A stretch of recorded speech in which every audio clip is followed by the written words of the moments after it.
नमस्कार मित्रों, एनजीए defence YouTube channel में आप सभी का स्वागत है। आज हम एक नई सीरीज का शुभारंभ करने जा रहे हैं जिसमें हम ज्योमेट्री के बारे में या ज्यामिति के बारे में पढ़ेंगे। पहले थोड़ा सा इंट्रोडक्शन बताएंगे, फिर उसके बाद आपको आर.एस. अग्रवाल की पूरी प्रश्नावली के सारे सवाल के सॉल्यूशन इस सीरीज में उपलब्ध होंगे। तो चलिए मित्रों शुरू करते हैं। सबसे पहले लाइन्स एंड एंगल्स। सबसे पहले लाइन्स ही लिखा हुआ है तो लाइन्स के बारे में बताते हैं।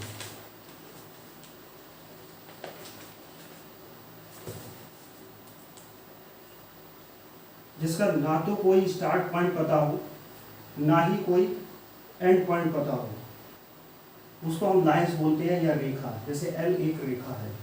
इसी में कई सारी डेफिनेशन और भी बताएंगे। लाइन्स के साथ ही रे भी पढ़ेंगे। रे को हम लोग किरण बोलते हैं।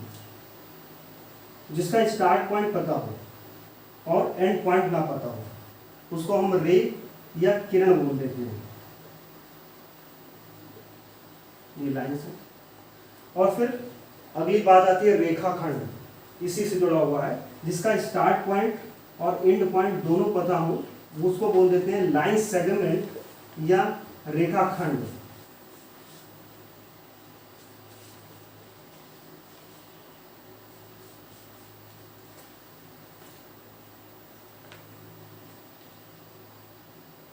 तीनों बातों में अंतर देखिए। इसके ना हमें शुरुआत का बिंदु पता है ना अंत का बिंदु पता है। इसमें शुरुआत का बिंदु पता है, अंत का बिंदु नहीं पता है। इसमें दोनों हमें शुरुआत और अंत पता है तो उसको हम इसलिए रेखाखंड बोलेंगे। अब इसी से जुड़ा हुआ है, जब हम दो किरण को मिलाएंगे तो बनेगा कोण। क्योंकि हमारी डेफिनेशन यही है कि लाइन्स एंड एंगल्स। कोण से क्या अभिप्राय है? कोण से यह अभिप्राय है कि एक बिंदु आप ले लीजिए। एक बिंदु से जब हम दो रे या दो किरण खींचें, इस स्थिति में अगर मैं ओ से दो रेस खींचता हूं, दो किरण खींचता हूं, तो ओ ए जो है उसको अगर मैं इनिशियल रे मानता हूं तो ओ ए से लेकर के ओ बी तक हम जितना एंगुलर मूवमेंट करेंगे that is called theta, angles या कोण बोलते हैं उसी को। अब पढ़ने का तरीका हम ए ओ बी बोलेंगे। वर्टिसेस को, जो इसका बिंदु है उसको हम बीच में हमेशा रखेंगे। ए ओ बी एंगल का साइन बना देंगे, या इसी को हम बी ओ ए भी पढ़ सकते हैं। लेकिन इस बात का ध्यान रखें कि हमें इसलिए ए ओ बी पढ़ना ज़्यादा अच्छा रहेगा, क्योंकि कक्षा 10 यूपी बोर्ड में चक्रीय व्यंजक पढ़ा करते थे एक चैप्टर, वहां से लिया गया है कि हम सीरीज में रखेंगे तो हमारे लिए कैलकुलेशन ज़्यादा आसान रहेगी, बोलने में आसान रहेगा। बाकी जब मैं क्वेश्चन बताऊंगा तो उसमें ज़्यादातर यूज नहीं करेंगे, हम एंगल 1 और 2 का इस्तेमाल करके ज़्यादा यूज करेंगे। अब कुछ एंगल के प्रकार में बता देता हूं। सबसे पहला एंगल है न्यून कोण या एक्यूट एंगल।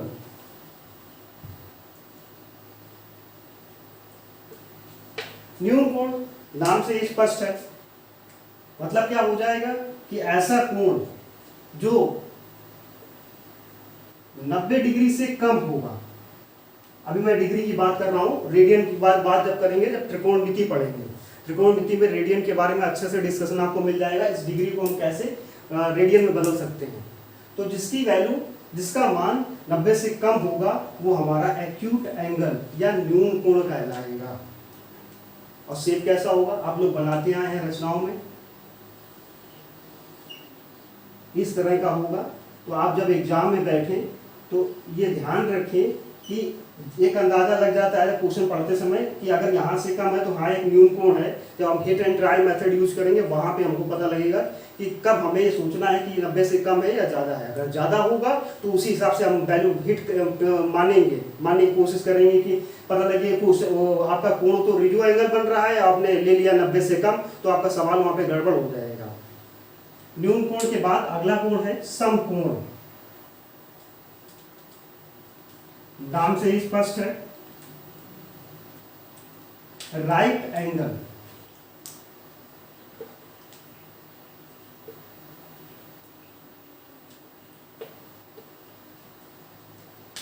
समकोण जो पूरा पूरा 90 डिग्री का हो वो समकोण कहलाता है।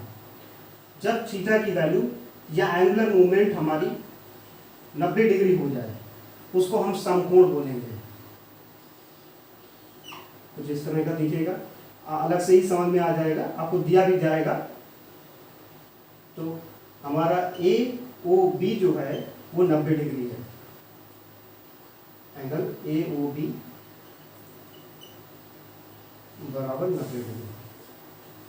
इसी को समकोण त्रिभुज, समकोण भी बोलते हैं।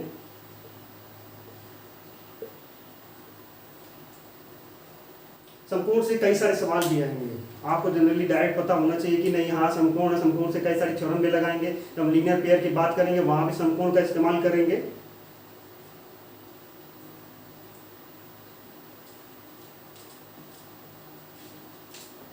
अधिक कोण की बात करते हैं।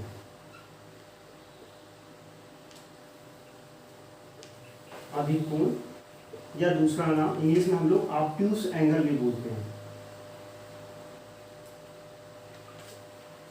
ऑब्ट्यूस एंगल वह कोण जिसकी माप जो हो वो 90 से ज्यादा हो, वो अधिक कोण कहलाता है। चित्र की बात करेंगे कुछ इस तरह से बनेगा जा करके। ओ इसका वर्टिसेस है,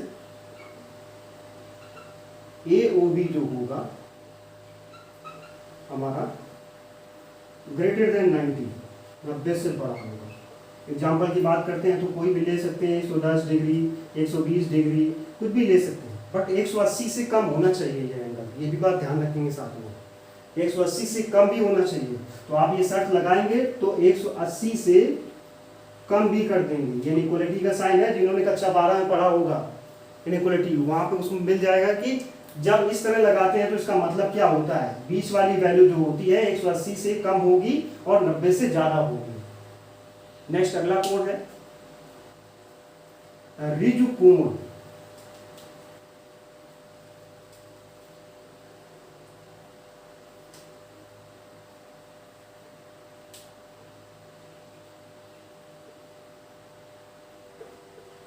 जिसको हम स्ट्रेट एंगल भी बोलते हैं।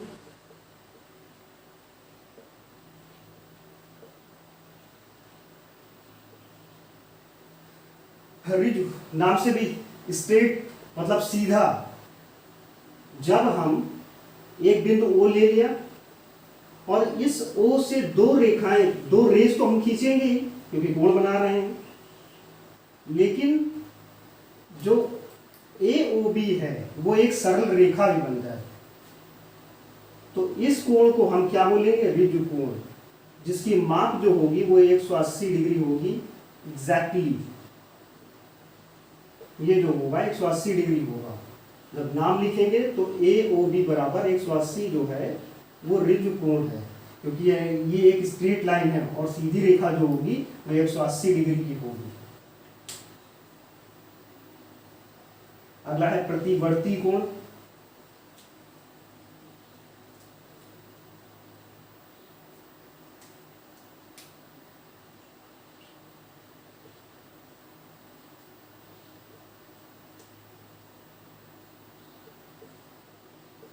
प्रतिवर्ती कोण या रिफ्लेक्स एंगल भी बोलते हैं इसे।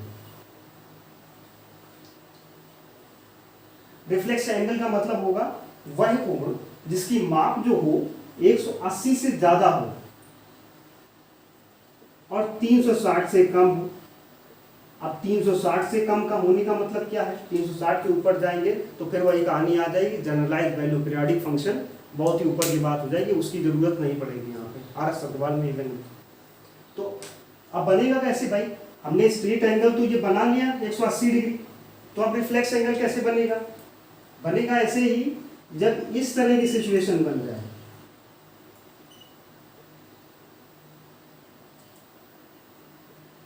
ए ओ बी जो है वो हमारा रिफ्लेक्स एंगल है। बशर्ते एक बात ध्यान रखेंगे, क्या ध्यान रखेंगे कि इधर से नहीं मापेंगे। इधर से अगर माप लेंगे तो थीटा जो हो जाएगा, कोण जो हो जाएगा हमारा ऋणात्मक हो जाएगा, इसलिए हम इधर से नापेंगे। ये जो है, ये वाला जो एंगल है ये रिफ्लेक्स एंगल है, ना कि ये वाला। क्योंकि जब हम क्लॉकवाइज चलते हैं तब जो होता है थीटा, थीटा निगेटिव आता है।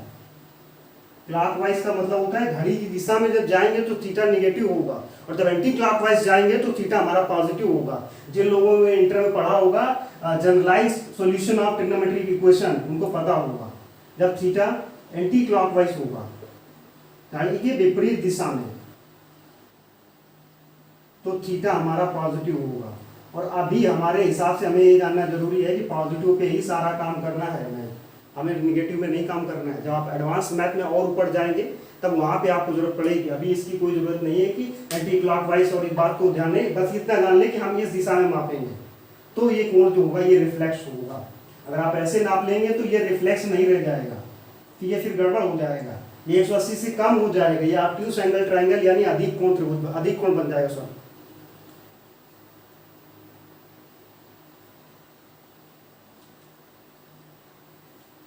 जनरली सारे कोणों के टाइप हो गए हैं। अब जो हमें जरूरत पड़ेंगे सवाल लगाते समय उनके बारे में जानते हैं। आसन्न कोण क्या होते हैं?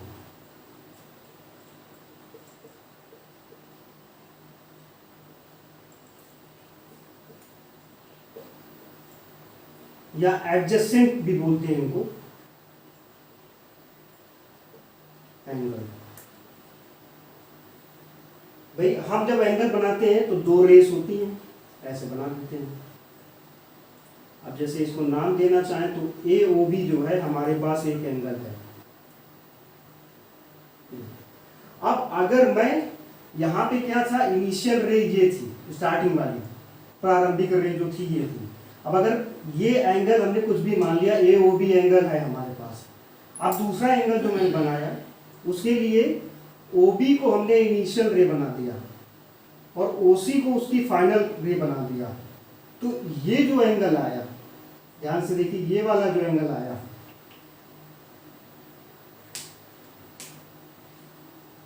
ये एंगल जो है वो आसन्न है इस एंगल के। ए ओ बी जो है वो आसन्न है बी ओ सी के, बी ओ सी के आसन्न है। क्यों? दूसरी बात कैसे समझेंगे कि ऐसे दो एंगल जिनमें एक रे जो हो जाए वो कॉमन हो जाए, जिसमें ओ बी रे जो है वो कॉमन रे हो गई है, मतलब दोनों में उभयनिष्ठ हो गई ये वाली रे, इसलिए ये वाला कोण, ये वाला और ये वाला कोण जो हो जाएगा वो क्या हो जाएगा, आसन्न कोण हो जाएंगे। और जानने के बाद जब आएंगे तो सवाल में जब लगाएंगे तो वहां पे छांटने की जरूरत पड़ेगी कि हाँ कौन सा कोण है।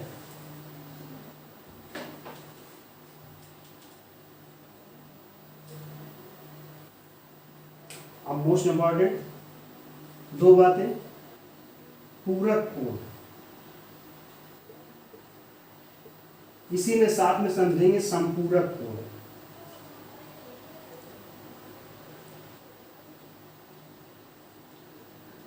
इसको कॉम्प्लीमेंट्री भी बोल देते हैं और इसको सप्लीमेंट्री भी बोल देते हैं, सप्लीमेंट्री एंगल।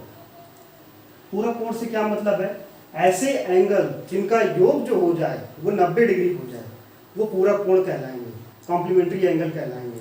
और ऐसे कोण जिनका योग जो है सम जो है वो 180 डिग्री हो जाए वो संपूरक कोण कहलाएंगे। अगर मैं एग्जांपल लिखना चाहूँ कि हमारे पास एंगल ए जो है वो 80 डिग्री है और एंगल बी जो है वो 10 डिग्री है, तो अगर मैं ए प्लस बी फाइंड करूं तो हमारा 80 प्लस 10 हो जाएगा, जिसको 90 डिग्री आ गया। इसका मतलब क्या हो गया, ये और ये कोण पूरक है एक दूसरे के पूरक है। ए बी का है और बी ए का है। सिमिलरली अगली बात इसमें, अगर एक एग्जांपल लूं मैं ए का, ए हमारा 110 डिग्री ले लें और बी जो है वो ले लें 70 डिग्री। अब अगर मैं a प्लस बी करूं तो आंसर आ जाएगा कोण a प्लस कोण b बराबर 110 प्लस 70 डिग्री, जिसका मतलब है 180 डिग्री। और जब योग जो है वह 180 डिग्री आ जाए तो दोनों कोण आपस में एक दूसरे के संपूरक हो जाते हैं। नेक्स्ट अगली बात है पूरक और संपूरक हो गए। आप बहुत सारे एग्जाम्पल ले करके चेक कर सकते हैं, एक्सरसाइज में भी आता है, क्लास 8 वगैरह में भी कई बार देखे हैं आपने, ट्राई भी किए थे। अब बात करते हैं कोणों का एक रैखिक युग्म, मतलब जिसको दूसरा नाम लीनियर पेयर ऑफ एंगल भी बोलते हैं।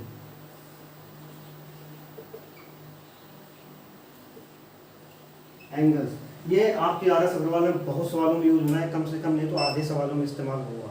मतलब क्या है कि ऐसे कोण,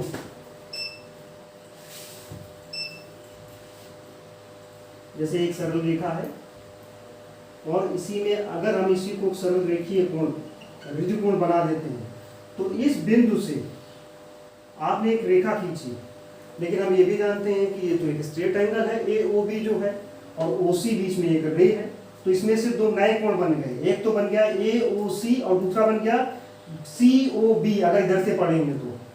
अब लीनियर पेयर ऑफ एंगल का मतलब क्या है कि ये वाला एंगल जो होगा और ये वाला जो एंगल होगा, इन दोनों का सम जो होगा 180 डिग्री होगा। ये केवल एक एग्जांपल है, अभी मैं और बनाऊंगा इसी के लीनियर पेयर ऑफ एंगल के। अब ये बात ध्यान रखेंगे कि ये एंगल और ये एंगल, अब मुझे बार बार नाम लिखने में अजीब लगेगा, जैसे AOC लिख दिया और प्लस COB लिख दिया बराबर 180 डिग्री। और अगर अब मैं सवालों में यूज क्या करूंगा, जैसे इसको मैं एंगल मान लूँ 1, आप भी इसी तरह से यूज करेंगे तो ज़्यादा आसानी से लिखने में आसानी होगी और जल्दी से जल्दी क्वेश्चन कर पाएंगे, क्योंकि समय बहुत कम होता है। हमें वहाँ नोबेल पुरस्कार नहीं मिलेगा, एग्जाम है, एग्जाम में हमारा आंसर 1 मिनट के अंदर आना चाहिए बस। तो AOC का नाम मैं एंगल 1 लिखूंगा और BOC का नाम एंगल 2 लिखूंगा, एंगल 1 + 2 बराबर 180 डिग्री। ऐसे लिखी जल्दी से कैलकुलेट करेंगे तो आपको। अब ये तो था 2 एंगल के लिए, अगर ऐसे ही कई सारे एंगल आ जाए, जैसे मैं कई सारी रेस खींच दूँ इस तरह से, इससे कई सारे कोणों का निर्माण हो गया, एक ये हो गया, एक ये हो गया, एक ये हुआ और एक ये हुआ। अब अगर सबको मैं नाम दे दूं अलग अलग, उस लिखने की अपेक्षा एंगल 1, एंगल 2, एंगल 3, एंगल 4,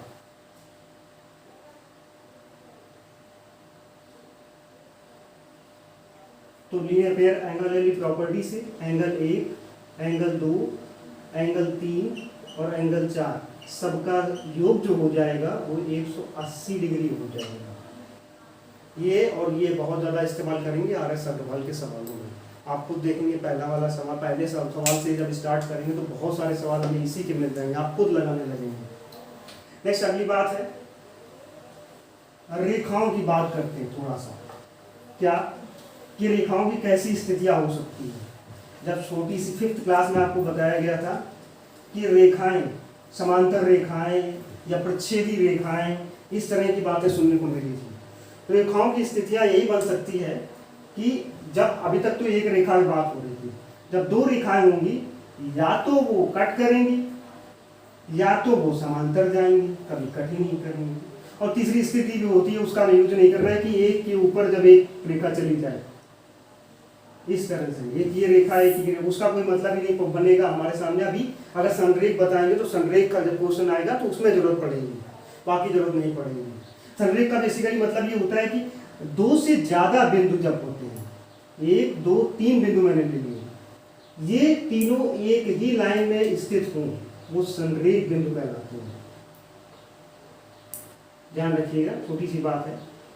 संरेख बिंदु प्रूव भी किया है तो कोऑर्डिनेट ज्योमेट्री में, जब हम बनाते थे प्रूव कर त्रिभुज का क्षेत्रफल निकालते थे तो बराबर 0 लेके आते थे, तो वही चीज है संरेख प्रूव करने में। आगे हम बता रहे थे कि समांतर रेखाएं और प्रच्छेदी रेखाएं, जब 2 रेखाएं आपस में कट करती हैं तो ये प्रच्छेदी रेखाएं हैं, इंटरसेक्टिंग लाइंस भी बोलते हैं।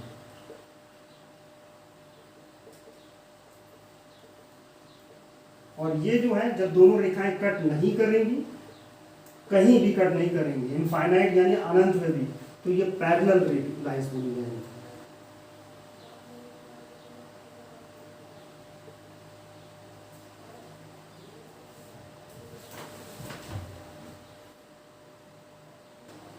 पैरेलल लाइंस या समांतर रेखाएं भी कहते हैं। अब अगर एग्जांपल की बात करेंगे तो रेल की पटरियां जो है हमारा एग्जांपल है, या जब स्केल जो इस्तेमाल करते हैं हम लोग, छोटे बच्चे भी इस्तेमाल करते हैं छोटी क्लासेस में ज्योमेट्री कंस्ट्रक्शन में, तो वहाँ पे समांतर जो उसकी एज होती हैं, स्केल की जो किनारे होते हैं वो पैरेलल होते हैं, समांतर होते हैं। और जिस बोर्ड पे मैं पढ़ा रहा हूँ उसके जो किनारे हैं वो भी समांतर है। और जो इंटरसेक्टिंग लाइंस की बात आती है तो कोई भी आप एग्जाम्पल बना सकते हैं, दो रेखाएं जहाँ पे कट करती हों वो इंटरसेक्टिंग लाइंस हो जाती हैं। इनसे कुछ रिजल्ट हैं जो आपके सवाल में इस्तेमाल होंगे, उनके बारे में बताते हैं। ये इंटरसेक्टिंग लाइंस पहला केस लेते हैं, इससे क्या क्या हो सकता है।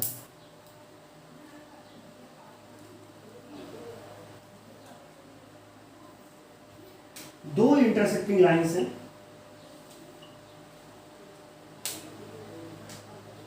L और M। अब जब दो रेखाएं आपस में एक दूसरे को कट करती हैं तो इनसे चार कोणों का निर्माण होता है, चार एंगल्स का निर्माण होता है। कौन कौन? एक हमारा ये वाला एंगल, एक ये वाला एंगल, एक ये वाला एंगल, एक ये वाला एंगल। और अगर मैं इनको नाम दे दूं तो एंगल 1 अगर नाम दिया इसको, एंगल 2, एंगल 3, एंगल 4। अब यहाँ ध्यान से समझना, जब दो रेखाएं इस स्थिति में आपस में कट करें तो एंगल 1 जो है, कोण 1 जो है, कोण 3 के शीर्षाभिमुख है। मतलब शीर्ष जो है एक दूसरे के अपोजिट है। ये इनको बोला जाता है वर्टिकली अपोजिट एंगल।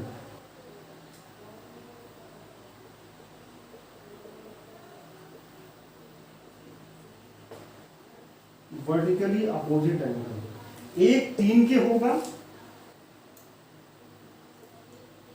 और दो एंगल या कोण 2 जो होगा वो कोण 4 के शीर्षाभिमुख होगा। और साथ में शीर्षाभिमुख होगा, एक प्रॉपर्टी ये भी होती है कि शीर्षा वर्टिकली अपोजिट एंगल जो होते हैं वो इक्वल होते हैं, बराबर होते हैं आपस में। एक 3 के बराबर होगा और दो 4 के बराबर होगा। समझेंगे कैसे? कैसे प्रूफ होगा कि ये इसके बराबर है, ये इसके बराबर है? हम वही लीनियर पेयर ऑफ एंगल वाली प्रॉपर्टी लगाएंगे कि ये एंगल प्लस ये एंगल 180 डिग्री, ये एंगल प्लस ये एंगल 180 डिग्री। मैं करके दिखा देता हूं अभी।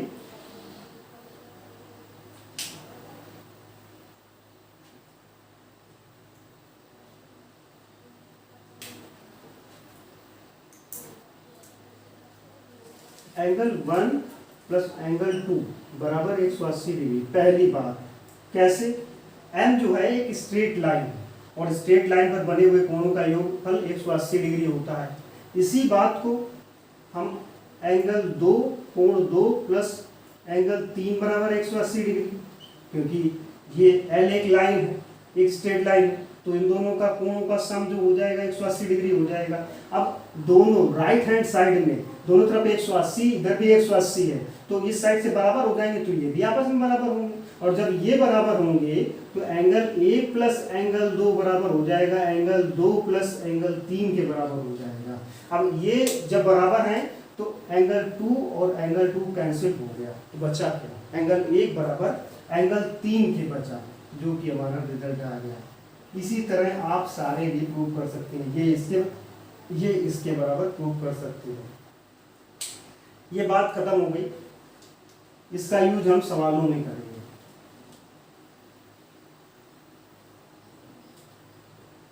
नेक्स्ट अगली बात है, समांतर रेखाएं पढ़ ली, और समांतर रेखाएं पढ़ने के साथ साथ एक बात और जानना जरूरी है कि तिर्यक रेखा क्या होती है। तभी हम आगे की एक मेन बात समझ पाएंगे जो पूरे सवालों में सबसे ज्यादा इस्तेमाल होने वाली है।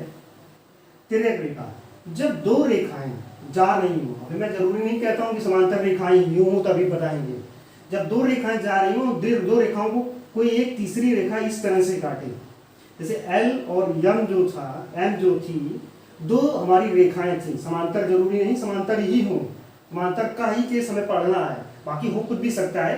तो तीसरी रेखा N जो है उसको इस प्रकार से काटे तो ये एक तिर्यक रेखा होगी, ट्रांसवर्सल लाइन भी बोलते हैं इसको, तिर्यक रेखा। अब स्टार्ट करते हैं इस इंट्रोडक्शन का सबसे इंपॉर्टेंट पॉइंट।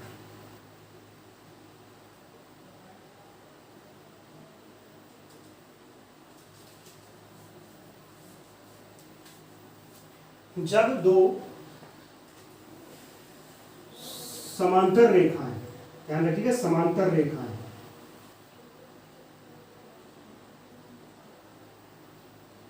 एल और एम, और उनको एक ट्रांसवर्सल रेखा एन प्रच्छेद कर रही है और 2 पॉइंट पर प्रच्छेद कर रही है, तो इससे कई सारे कोणों का निर्माण होगा। और जब कई सारे कोणों का निर्माण होगा तो वहां पे कई सारी चीजें भी निकल के आएंगी जो हमने अभी तक पढ़ा है। शीर्षाभिमुख कोण क्या होते हैं, उनको कैसे अप्लाई करेंगे, ये सारे सवालों में वो सब यहीं पे होगा। देखेंगे कैसे। अब मैं नाम लिखने की बजाय AOB इस तरह से लिखूंगा तो थोड़ा सा कठिन हो जाएगा, इसलिए हम 1 2 3 में नाम दे देंगे।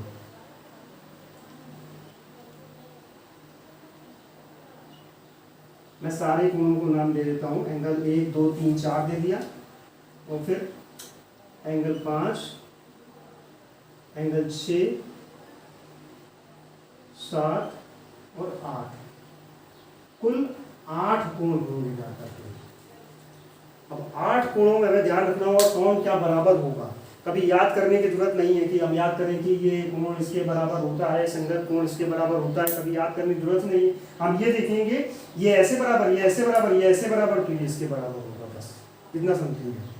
पहले कुछ डेफिनेशन समझ लेते हैं कि अंतः कोण और बाह्य कोण इसमें क्या होंगे। जो 2 पैरेलल लाइन या समांतर रेखाओं के बीच के कोण होंगे, कौन कौन से कोण, अंतः कोण की बात करते हैं। अंतः कोण वो होंगे 3 4 5 6, जो है वो अंतः कोण है, क्योंकि पैरेलल लाइन के अंदर वाले हिस्से में बने हुए हैं। कोण 3, कोण 4, कोण 5 और कोण 6। लेकिन एक बात ये ध्यान रखेंगे कि जब मैं यहाँ पे लिख रहा हूं 3 4 5 6, अब बाह्य कोण कौन कौन से होंगे, इनको हम एक्सटीरियर एंगल भी बोलते हैं। जो इन 2 समांतर रेखाओं के बाहर की ओर बने होंगे वो बाह्य कोण हो जाएंगे। कौन कौन से, ऊपर बनेंगे एंगल 1 और एंगल 2, और नीचे बनेंगे एंगल 7 और एंगल 8। ये जो है हमारे बाह्य कोण है। अब इसमें कई सारी बातें दिख रही होंगी जो मैंने पहले भी बताया हुआ है कि यहाँ से ध्यान से देखें अगर, तो इन 2 लाइनों को अगर ले लें L और M को, तो ये दोनों आपस में प्रच्छेद कर रही हैं। तो पहले जो अभी बताया हमने क्या, इसमें तो ये इसके शीर्षाभिमुख हो जाएगा और ये इसके शीर्षाभिमुख हो जाएगा, और यहाँ ये इसके शीर्षाभिमुख हो जाएगा, ये इसके शीर्षाभिमुख हो जाएगा। ये बात ध्यान रखेंगे, अभी हम आगे जब बताएंगे तो जरूरत पड़ेगी। अब बात कर लेते हैं एकांतर कोण और संगत कोण। 2 बातें और पता होनी चाहिए हमें। क्या एकांतर कोण क्या हो जाएंगे, 2 टाइप के एकांतर कोण भी होंगे, अंतः एकांतर कोण और बाह्य एकांतर कोण। जब मैं अंतः एकांतर कोण की बात करता हूं, इंटीरियर अल्टरनेट एंगल, तो उसमें हो जाएंगे एंगल 5, एंगल 3 और 5 के है, 4 6 के है, ये अंतः एकांतर कोण है। और बाह्य एकांतर कोण में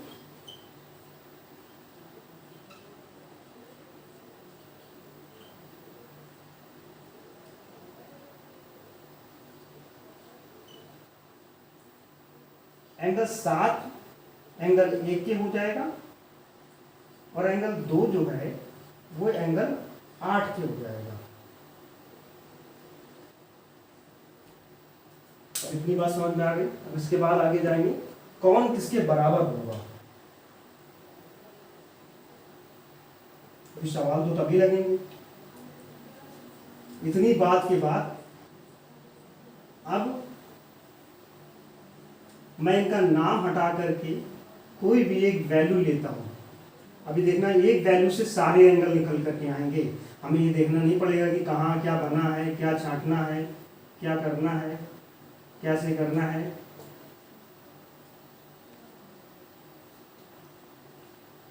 अब अगर मैंने एक एंगल ले लिया, ये ले लिया 60 डिग्री, 60 डिग्री लिया है, तो इसका मतलब है हमने अभी पढ़ा था शीर्षाभिमुख कोण बराबर होते हैं। तो ये 60 है, तो ये वाला भी एंगल 60 डिग्री हो जाएगा। 60 डिग्री हो गया। फिर उसके बाद जब एक लीनियर पेयर की बात आती है तो ये एक लाइन है, तो ये वाला कोण और ये वाला कोण इसका योग 180 डिग्री हो जाएगा। अब ये 180 डिग्री हो जाएगा तो 60 और 180 से जब माइनस करेंगे, आप लिखने की जरूरत नहीं है, 180 में 60 सीधे माइनस करिए 120 डिग्री आ जाएगा। अब ये 120 डिग्री है तो इसके शीर्षाभिमुख ये हो गया, चारों कोण लिखा है। याद नहीं करना है कि कौन क्या है, देखना है, बताना है कि ये 60 है तो ये 60 होगा, इससे 180 से माइनस करके ये निकाला तो ये 120 हो जाएगा। अब एक बात और पता होनी चाहिए कि जब दो पैरेलल लाइन को एक ट्रांसवर्सल कट करती है तो उसके अंतर कोणों का एक तरफ के अंतर कोणों का योगफल 180 डिग्री होता है। तो इसमें ये कोण 180 20 डिग्री है, चाहे हम ये कोण ले सकते हैं तो इसका योग जो होगा 180 डिग्री होगा, इसका 180 डिग्री होगा, जो हम जो चाहें। इससे अगर निकालने जा रहे हैं तो 120 180 में जब घटाएंगे तो ये 60 डिग्री आ जाएगा। बस यहीं से हमारा काम हो गया। फिर हम सारे कोण लिख लेंगे इसमें नीचे, ये शीर्षाभिमुख से 60 हो जाएगा, फिर ये लीनियर पेयर से 120 डिग्री हो जाएगा जैसे मैंने ऊपर इससे घटा कर लिखा था, और ये शीर्षाभिमुख से फिर 120 डिग्री हो जाएगा। इतनी बात आ गई कि हम निकालेंगे कैसे, आपने बड़ी जल्दी से कैलकुलेट करके, अगर हम एकांतर और अल्टरनेट के चक्कर में पड़े रहेंगे तो फिर समय लग जाएगा। ऐसे लिखा और कैलकुलेट करके फटाफट आंसर बता दिया। अगली बात, आप जो तुमने क्वेश्चन पढ़ा था क्या कि भाई अल्टरनेट एंगल, तो ध्यान से देखिए, ये वाला एंगल ये वाले एंगल के अल्टरनेट था, तो क्या कहेंगे कि ये अल्टरनेट एंगल, फिर ये वाला इसके अल्टरनेट था, और ये वाला इसके अल्टरनेट था, और ये वाला इसके अल्टरनेट था। मैंने सारे बोल दिए, अंतः एकांतर कोण और बाह्य एकांतर कोण। ये अंतर एकांतर कोण है अंतः, और ये वाले बाह्य एकांतर कोण है, ये इसके है और ये इसके है। तो इससे क्या रिजल्ट निकल के आया कि एकांतर कोण बराबर होते हैं। अब आप जब देख लेना तो तुरंत आंसर बता देना कि एकांतर कोण बराबर होंगे। अगली बात, एकांतर कोण तो हो गए, और भी कुछ हमें बराबर दिख रहा है क्या? एकांतर कोण की बात आती है संगत कोणों की। संगत कोण क्या होती है? ये पैरेलल लाइन है, ये पैरेलल लाइन है, तो ध्यान से देखिए, इसके ऊपर दो कोण बन रहे हैं, इधर इसके ऊपर भी दो कोण बन रहे हैं, तो ये वाला कोण जो है इसके संगत है, और ये वाला जो है इसके संगत है। जहां पे अगर उसी तरह हम देखना चाहेंगे कि नीचे वाले कोणों के लिए, तो इस लाइन के जो नीचे कोण है 120 और 60, वही तो 120 60 यहाँ भी है, तो उस हिसाब से वो भी तो संगत कोण बराबर हो जाएंगे। नेक्स्ट फेज के बाद, संगत कोणों के बाद इस रिजल्ट को हम यूज करेंगे सवालों में। जब सवाल लगाएंगे तो सबसे ज़्यादा इस्तेमाल होगा, और जैसे जैसे वहाँ और नई नई चीज़ें आएंगी तो वहाँ हम बताते रहेंगे। अब आपसे मुलाकात होगी अगले नेक्स्ट वीडियो में, जिसमें RS अग्रवाल में हम सारे क्वेश्चन का सॉल्यूशन आपको प्रोवाइड कराएंगे।